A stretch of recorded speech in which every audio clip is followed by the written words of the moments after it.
So what is a Chinese artist and an engineer have any business doing a Japanese art in America? And you're going to find out, just following the theme with the CPSI, is to innovate, create, and change. But since I'm Chinese, you know, the Confucius said that we are born to eat. And it's almost about lunchtime. I know you're going to get food later when this is over. But most people really enjoy Chinese food. And they love Chinese food because it's quick and it's delicious. And it's quick because it's chop-chop. And it's delicious because it's variety. And due to the time limit that we have here, I would like you to do a stir fry. We're going to work at the end in mind. At the end of this session, we're going to create a largest CPSI Suminagashi exhibition created by you. That's our goal. Suminagashi is a mouthful. It's very hard to say, and that's the first time I can say faster than anybody else and without feeling like I mispronounce anything. It's Suminagashi, so if you don't say it right, I will sue you. You want to follow me to say it?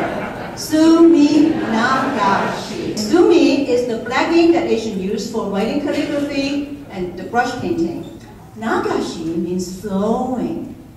And in Chinese, it's mu liu. Okay?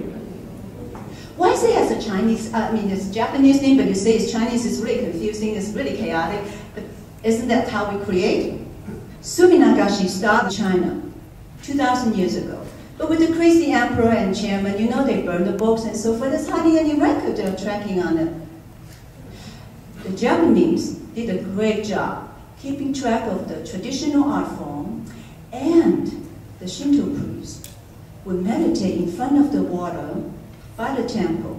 And because they were vowed to secrecy, one drop at a time, they would take the ink, let it drip into the water, just like stone.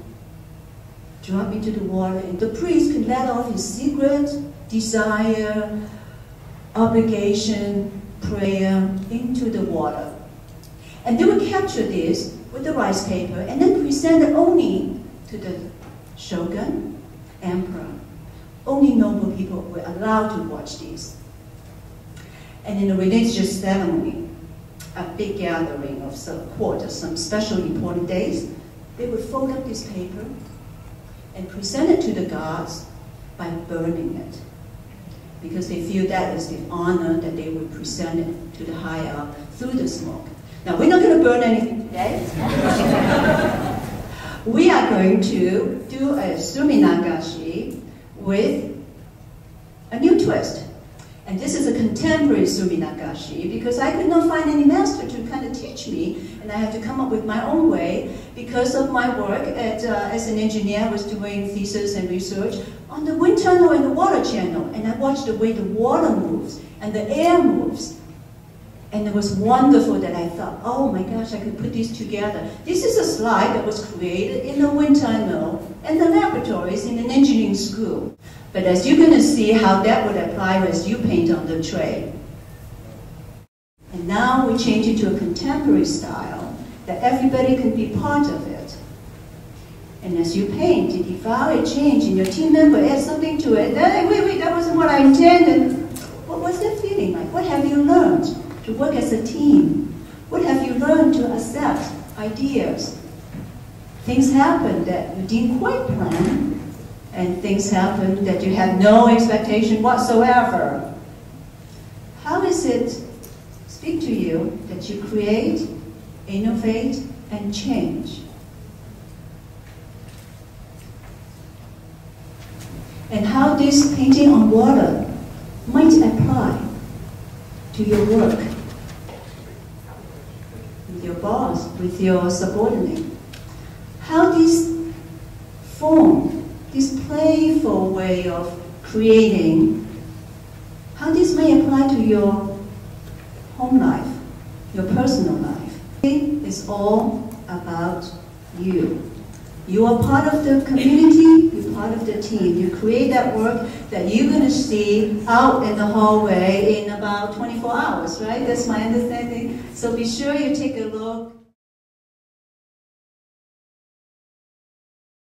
Work that I do at my studio, which is very different from the traditional one because I have taken it leaps and bounds forward.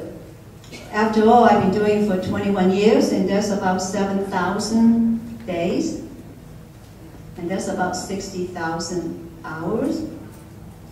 So I do not expect that you're going to be able to create works like magic, the kind of work that I do. However, I feel that this is an open source community nowadays. It's not about keeping the secret that only the priest knows, only Amy figured it out.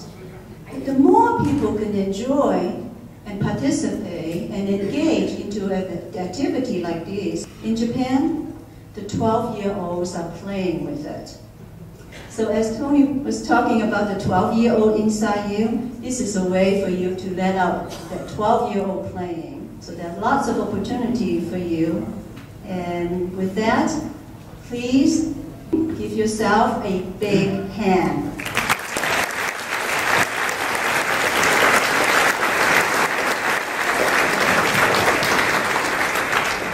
That was great. Give Amy a big hand.